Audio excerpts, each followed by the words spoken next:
नमस्कार बच्चों, आज हम शुरू करते हैं अध्याय 17 अध्याय का शीर्षक क्या है बच्चों? तेनालीराम का जादू। तेनालीराम के बारे में आप जानते हैं ना, आप सबने इनका नाम सुना है। कृष्णदेव राय के ये एक मंत्री थे और सबसे बड़ी विशेषता इनकी क्या थी कि बहुत ही समझदारी से, अपनी बुद्धिमानी से अपने राजा को भी बड़ी से बड़ी समस्या से बाहर निकाल देते थे। लेकिन अब हम इनकी समझदारी का परिचय किससे जानेंगे?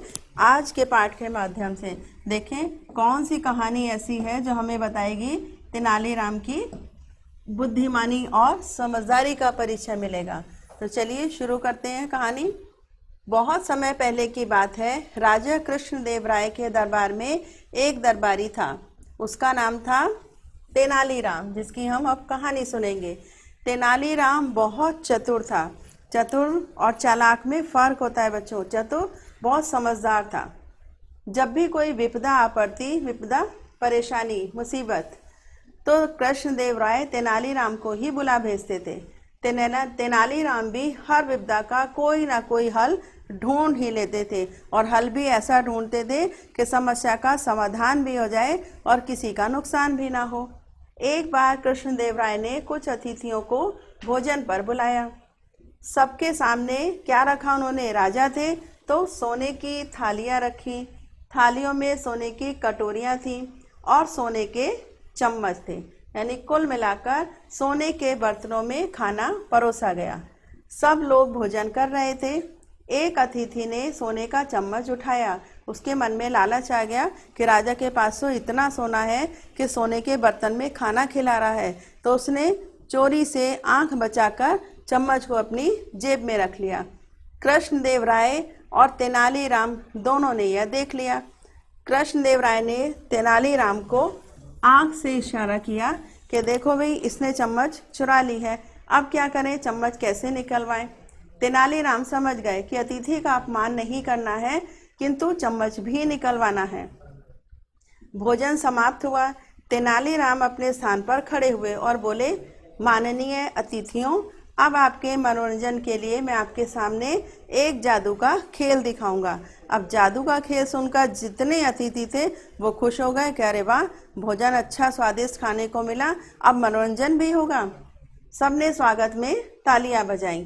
तेनालीराम ने अपने सामने रखा हुआ सोने का चम्मच उठाया और ऊंचे स्वर में बोले, देखिए यह सोने का चम्मच है। यह सोने का चम्मच है ना? जैसे जादूगर अक्सर इस तरह से अपना सामान कोई भी दिखाता है, भाई सब देख लो, अच्छी तरह देख लो। ऐसे ही नाटक में अभिनय किया। किसने? तेनालीराम ने। देखिए सोने का यह चम्मच मैंने अपनी जेब में रख लिया। आप सबने देख लिया ना? तो सबने देखा अच्छी तरह से कि हाँ, तेनालीराम ने चम्मच सोने का जेब में रखा है। सब लोगों ने सिर हिलाकर हाँ कहा। तेनालीराम बोले, अब मैं एक मंत्र पढ़ूंगा और यह चम्मच आप लोगों में से किसी एक अतिथि की जेब में पहुंच जाएगा।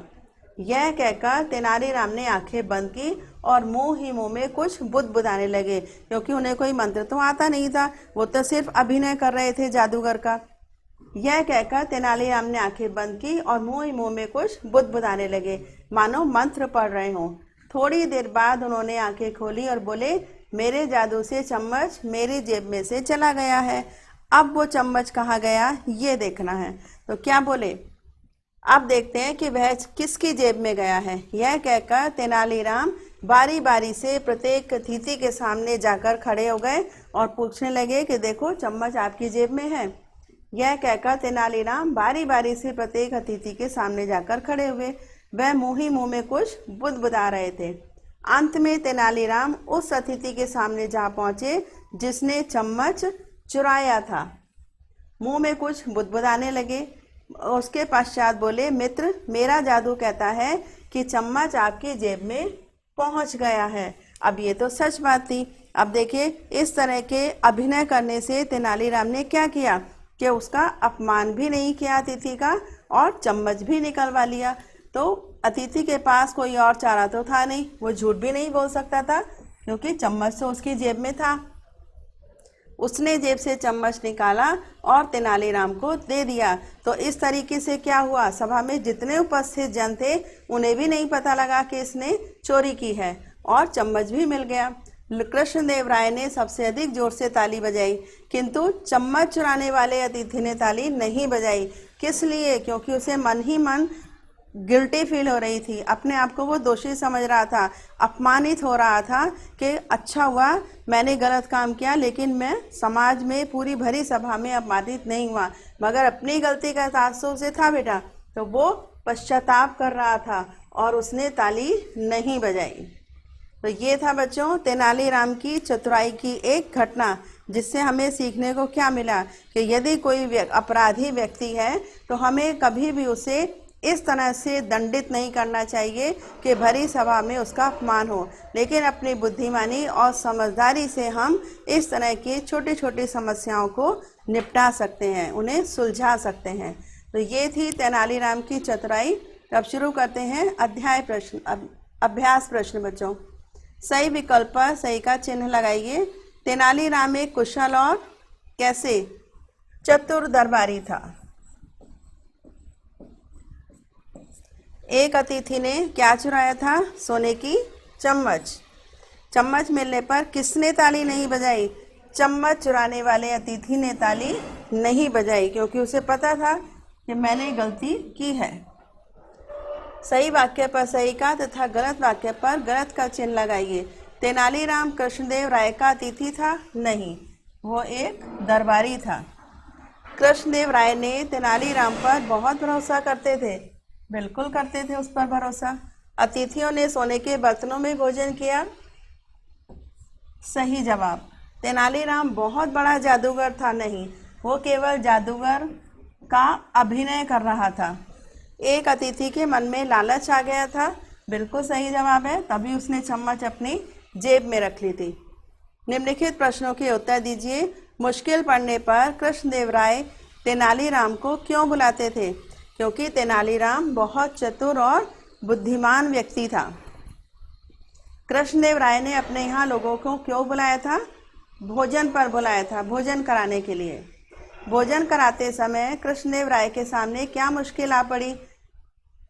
जब सोने के बर्तनों में खाना खिलाया गया तो एक अतिथि ने सोने का चम्मच चुराकर अपनी जेब में रख लिया था। तेनालीराम ने जादू का खेल दिखाने का बहाना क्यों किया? क्योंकि वह चम्मच चुराने वाले व्यक्ति को अपमानित भी नहीं करना चाहता था और कृष्णदेव राय की जो सोने की चम्मच थी उसको वापस भी निकलवाना चाहता था। तो ये था उद्देश्य, इसलिए उसने क्या किया? जादूगर बनकर बहाना किया और ऐसा अभिनय किया कि चुराने वाले को अपमानित भी ना होना पड़े और जो सामान खो गया था कृष्णदेव राय का वो मिल भी जाए। तो ये थी बेटा तेनालीराम की कहानी। सच में तेनालीराम बहुत चतुर और बुद्धिमान व्यक्ति थे। तो अब हमें भी क्या सीखना है कि किसी भी बड़ी से बड़ी समस्या को यदि हम समझदारी से सुलझाना चाहें, किसी को बिना अपमानित करें, तो हम कर सकते हैं। लेकिन आवश्यकता किस चीज़ की है? समझदारी की, बुद्धिमानी से काम लेने की। तो ये थी बच्चों आज का अध्याय, आज की कहानी। कल फिर मिलेंगे एक नए अध्याय के साथ। तब तक के लिए हैप्पी लर्निंग।